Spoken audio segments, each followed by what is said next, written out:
All right, so we're going to continue on with this project here. I've got a lot to do to this thing. So one of the things I was thinking about doing at first is I'm just going to strip some of this down and just paint sections of it.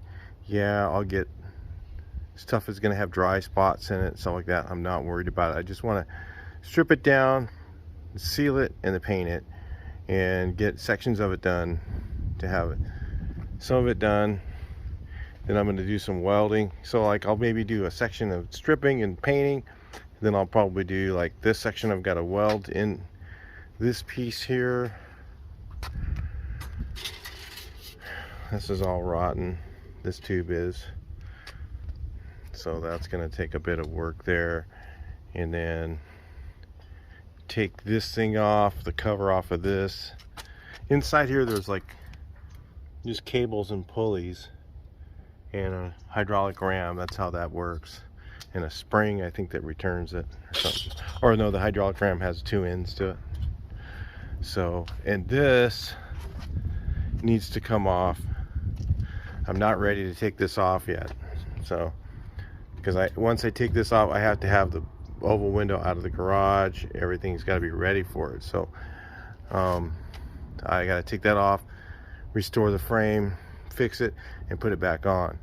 So that won't be for a little while. I'm not sure when I'll get to that, because I have another project that I have to finish before the oval window's done, and I can't have this thing sitting in the garage. So it needs to be stripped, so maybe I'll do some stripping on it.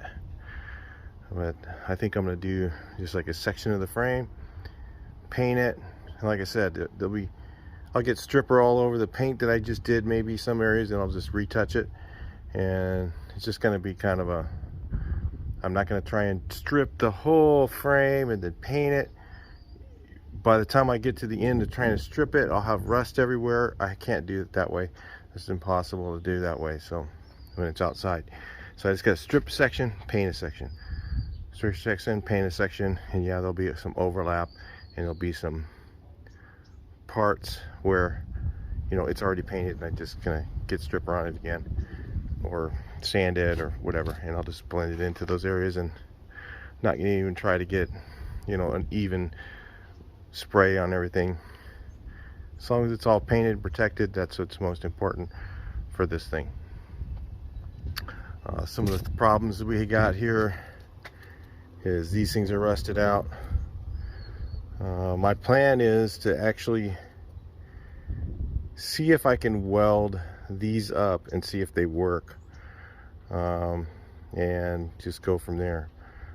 I was talking to a guy who's a guru in Volkswagens, and that's what he suggested, is to replace the safety items, which are the hoses really, you know, and then hook it up and see what works and then what doesn't. So run the solenoids and then run the rams up and down, the cylinders up and down, to see if they need to be rebuilt. Don't just go and try and rebuild them.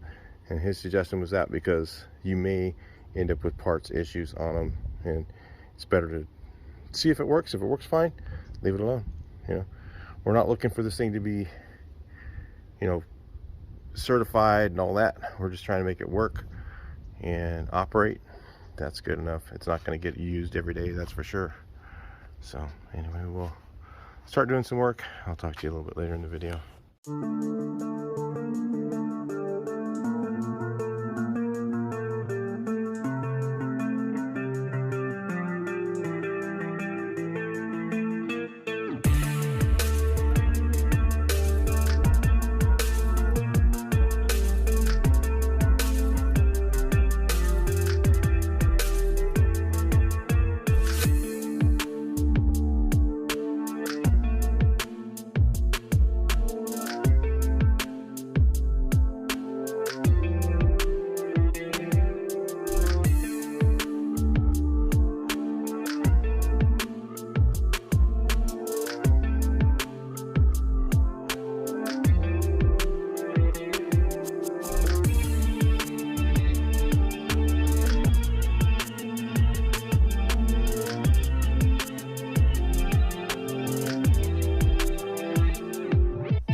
Alright, so I got this thing stripped. Just used some epoxy primer, painted it. Comes out kind of satiny looking that way. But that's fine. So the whole plan is to I gotta take these things here off now. So I'm gonna take these off, and then to do that I need to put, you know, something underneath here. So I'm gonna put this on stands. So I'll put this end on a stand and that in a stand. So I wanted this painted so that that's done.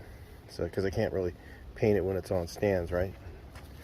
So I'll have that done, and then I can do this section across here, maybe cut it off right in here somewhere, I don't know, probably right here. Maybe take these lines off, paint them, because I have to take these off to get, let's see, this line out. So that's the plan. I don't know, it's just kind of piecemeal. I can't do the whole thing. It's just, it's impossible to do that really. So I'm going to take those off, and then those go candy cane. So these things here get painted candy cane, and then this gets painted orange. So you can see the white, and then there's some red. You can see red there. That was stripes on that, but it didn't go into here at all. So it was just these things that got candy cane. Okay, you know the plan. Let's start getting on it again. Alright, this thing weighs 1,500 pounds. Let's see if it'll tip over. Tell you what, that won't be very fun.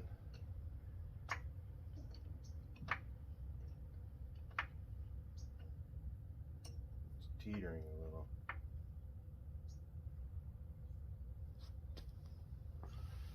Alright, here we go.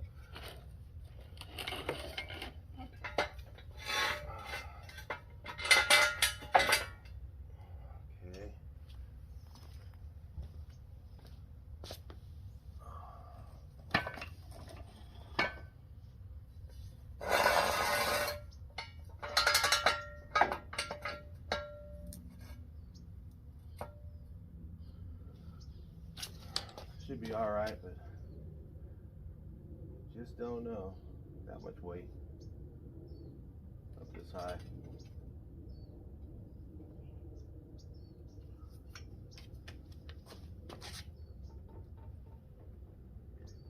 Yeah, it seems all right, I guess.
Alright, so I've been really working on this for literally, I don't know, a couple, almost a full 8-hour day.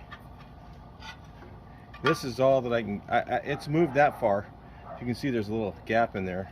I don't know if you can see, I'll get you up close in a second. I have to move this thing back and forth with this puller on here. I can't put a puller on there that's big enough to move this thing. So I'm just using this one because it's pretty strong. And I just move this thing back and forth for hours. Literally sitting here for, you can see it moves a little bit. I'm even doing this here. I don't know if you can see my bars, but I got 2 of them. I try and pry them in here and then kind of get both sides moving a little bit. I mean, do that for 3 hours. You get really tired. It's like not easy just to move one, and then the bars get stuck. So you get back to just doing this for a little while. Get you guys up really close. Let's look here. You can see how much it isn't moving. It's moving, I'm telling you, so you can see it. I've already torched that thing up as hot as I can get it without melting it, and torching it and trying to pull her at the same time. Doesn't move. I tighten this up little by little. Moved a little tiny bit. And I put a pry bar behind it like that. I don't know if you can see that. So you can. Pry bar behind it, and then pry back and forth to get a little more oomph. This one doesn't want to come off. I imagine I got 3 more of these.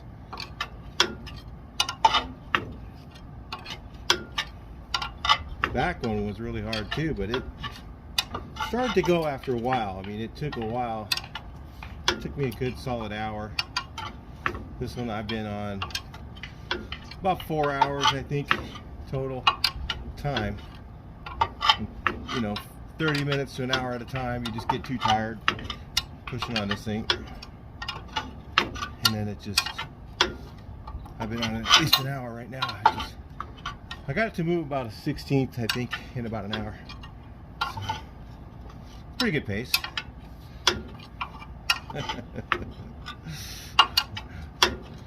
This sucks. Alright. I'll bring you guys back in. I won't bore with the whole thing, but you guys can know what I'm going through. Alright, so I got it that far. I don't know if you guys could tell the difference. Where I started out, I was using this puller, and it's because these jaws are really narrow, so they could get behind it. The other one I couldn't get in here. Let me show you what I'm using now. So I was able to get this one in there, but if you see how large this thing is right here, the hole, there's a shaft on the other side, so I can't get a full bite. I only get it in there so far. So I'm going to try welding that on there. Just give it a little weld, just grind it back off.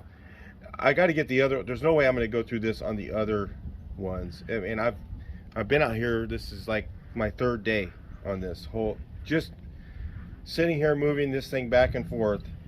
All I can do is move it like this. It's just seized on that shaft, and they're all that way. So all I can move it is back and forth so far, and I've got the best penetrating lube you can get on there. I've tried pulling it straight off, it won't come off. It's just like, the only thing I do is I'll put this on there and I'll put tension on it, right? I'll put tension on it and then move it back and forth, and it'll move. It takes like an hour to go 1/8 of an inch. An hour at least. The first 16th of an inch took over an hour just to move it just to 16th on there. So, because I can only move it back and forth, you know, about a 16th of an inch, and that's about it. And now I can move it a whole, almost an inch back and forth. So anyway, that's what I've been dealing with the last couple days here. So let me try putting them on backwards like this. If I put them on that way, it's not going to help. If I put them on this way, you just spot weld them on. I don't know how well that's going to hold. I'll probably have to put a pretty hot weld on there, but anyway, let's give it a shot and we'll bring it back in. Are you guys ready? I'm not very hopeful. I think this thing's just going to break off. Let's see. All right, let's give it a go. Here we go.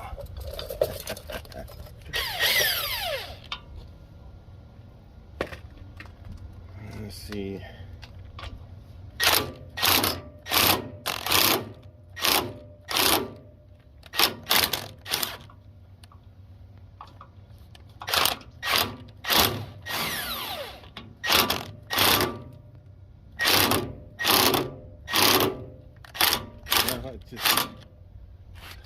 I bent the freaking puller.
Another little trick here, guys.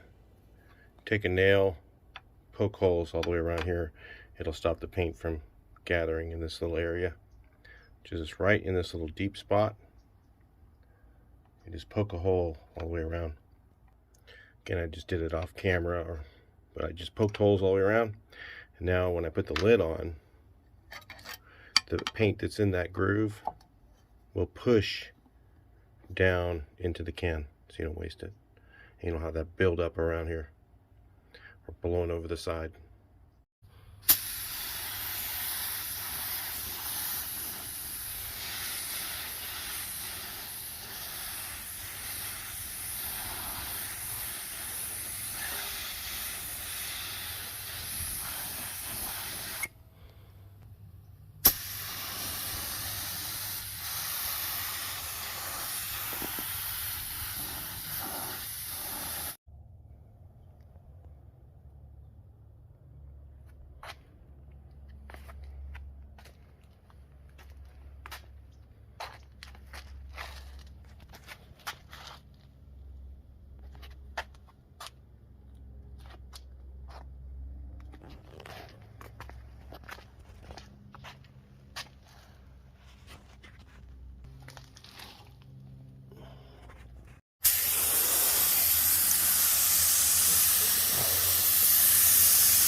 All right, there we go. Oh man, that was a pain. This one here, I got a bunch of bleed through. Had to get in a bit of a hurry. It's getting dark, and I'm not gonna be able to work on this thing for another 4 or 5 days. I got other stuff to do, so let's take a look here. Yeah, it's pretty crazy. Let's look at that. How about like that there? So anyway, I got a lot done here. I got a mess to clean up. I don't have time. I have so much stuff to do right now that I can't really focus on stuff. You know, it's just like slam it and get it done and go to something else. But anyway, we got this whole side. You know, if you notice, the finished quality isn't super nice. I'm not going for that. I'm not trying to get all the little pits out of it and make it look smooth. It was never like that originally, so I don't want to go there. So I just did this whole section here, inside and out. Then I'm gonna reassemble all these, put these back on, and then cover like this section up, and then do other parts. And even if I get dust on it, I'll just power wash it off real quick, and then redo it. And if I get a dry spot where I end, like right here, there's a pretty heavy dry spot, I'm not going to worry about it. I'm not even trying to get all that like it was painted all at the same time, all perfectly even and all that on this. It would just take it would just be a disaster trying to go that way. I would never finish it. So because what would happen is I would get it all done, get it all prepped. By the time I got it all prepped, it would rain, then I'd have to start all over again. Pretty much it would never be done. It's just better just to do a section that I can manage, and then go to another section and do another section, manage some parts, work on those. So these, trying to find and make these again, if you were trying to make them, would be near impossible. And they've got lots of pits in them. So I think what I'm gonna do, because they are so specifically fitted, that I'd have to be an excellent tubing bender and try and get them exactly to be the same, because they go through parts of the frame. So look here, like this one goes from right here, I think one of these two, I don't remember which one, I think this is the lower one, and it goes from here to that hole. And I mean, it literally has to be perfect or you'll never get that thing started when it's in place. So these were really, really crazy tight bends and perfect. So, and I don't think that these fittings on the ends of them, I don't know if I can get that to focus. It's not gonna today. It's got too many things to focus on. But anyway, these ends are, I don't think these are normal ends in the US anywhere. So that's the issue also. I'm gonna have maybe some trouble finding these hoses, the hose ends. I don't know. They might be something that'll work, regular tractor stuff or lift stuff from something else. That's the other issue that I'm looking at. But these ends, so what I think I'm gonna do is, I mean, it's not, it'd probably be fine running it the way it is, but I just was looking up stuff on how to fix it, and I was thinking one thing I thought of is, maybe you guys can comment on it, is they look bigger here in this video. I think it's because of the lighting right now. It's not so great to focus, but they're not that deep. They're pretty deep, but not really. There's probably a few that are. And what I was thinking is heat this up and then braise over everything.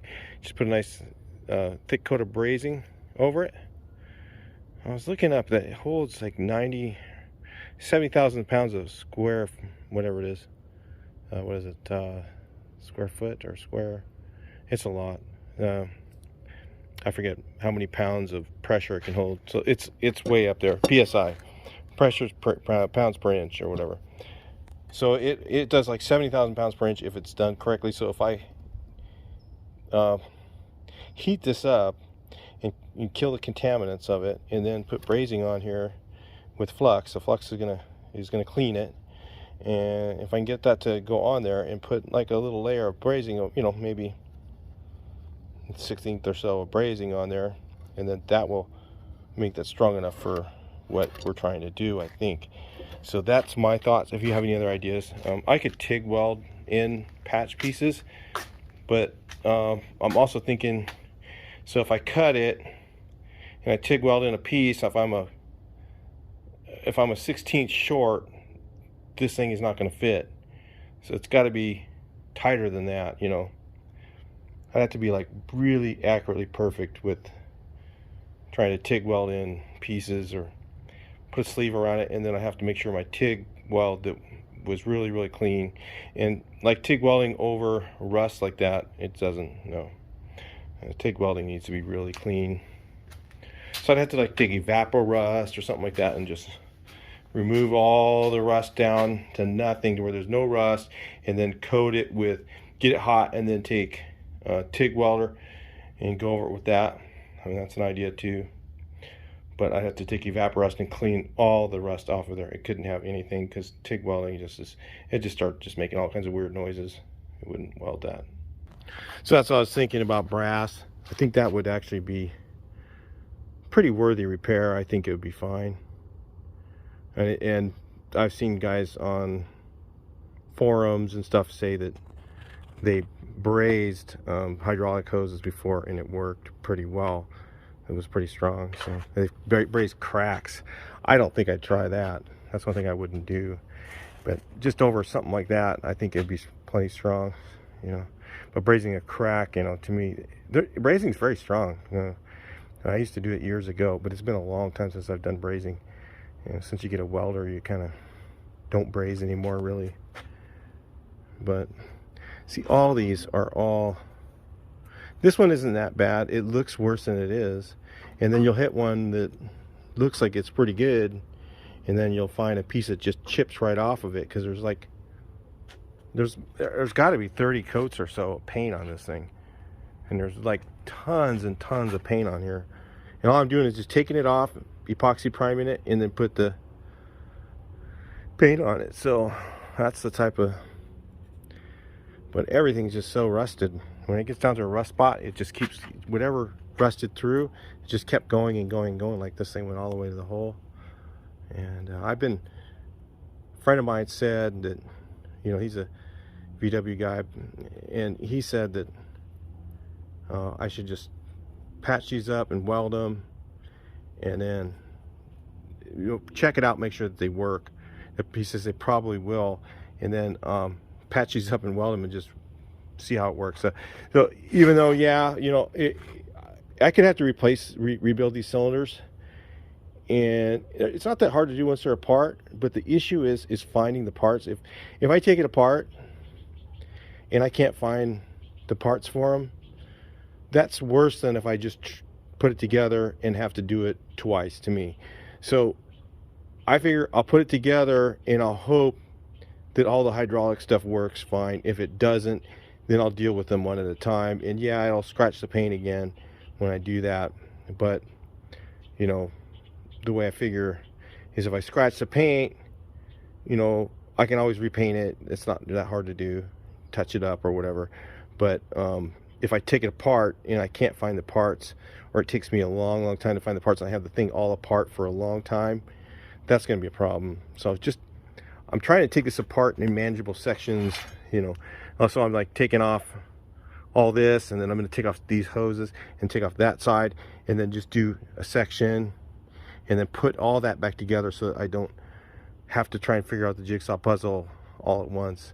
Because there's just so much to this, you know, and I don't have any kind of plans. I don't have anything to go back to look at. So I could really create a nightmare if I did it wrong. So it's not that I couldn't fix it. I know I can figure it out. It's not that hard.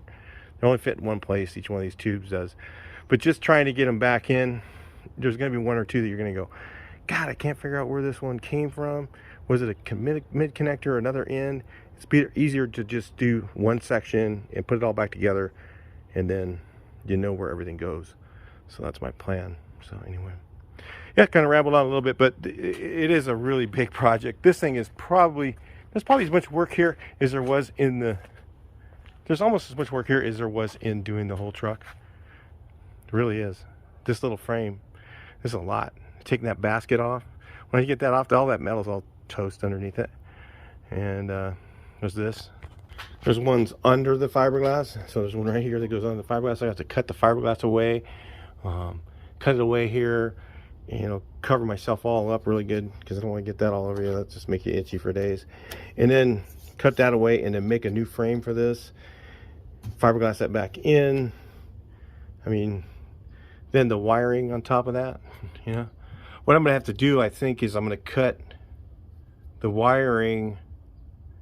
Giving you guys some ideas, maybe you can make some comments to help figure it out. But I'm going to cut the wiring, just cut right through it, and then patch it where it was. And the reason that is because then I'll know what color codes go where, and I'll probably end up having to replace tons of it. But just trying to figure it out from scratch would be, I have no idea how the circuits work. I don't know what button does what. I don't know anything like that. So, you know, trying to figure that out would be, you know, without some kind of reference, you know, it would be crazy. So I think what I'll do is I'll just cut them right there, and I'll just push them through and then put them back through and then patch them together. And then what I'll do is I'll start checking circuits and see what works and what doesn't, and then replace whatever I need to do. I don't think I could figure out all the wiring to how this thing works without anything It'd just be, I mean, I'm pretty good with that stuff, but it would take me a long time. That could take me a year. Just, you know, coming out here every day. Oh, forget that. I'm not doing that. But come out here for every day for a year or something and just pull wire. That could be a nightmare. So it's crazy. This is actually more work. I said there's some ways this is more work than the bucket truck itself. So what I'm going to do first, I'm just going to start stripping the paint, getting areas done, and I'll just work on one section at a time until I'm done with it. And then whatever, I'll strip some paint, some things I'll rebuild, some things I'll take apart some of the stuff when I have it apart, check it out, you know, and then put it all together and paint it and put it back on, stuff like that. But those cylinders I don't think I'm going to rebuild unless I have to, just because of availability of parts. I have no idea what's in there anyway, and they probably will work the way they are. If they do, then that's what's going to happen. Talk to you guys in the next one. Please like, share, and subscribe.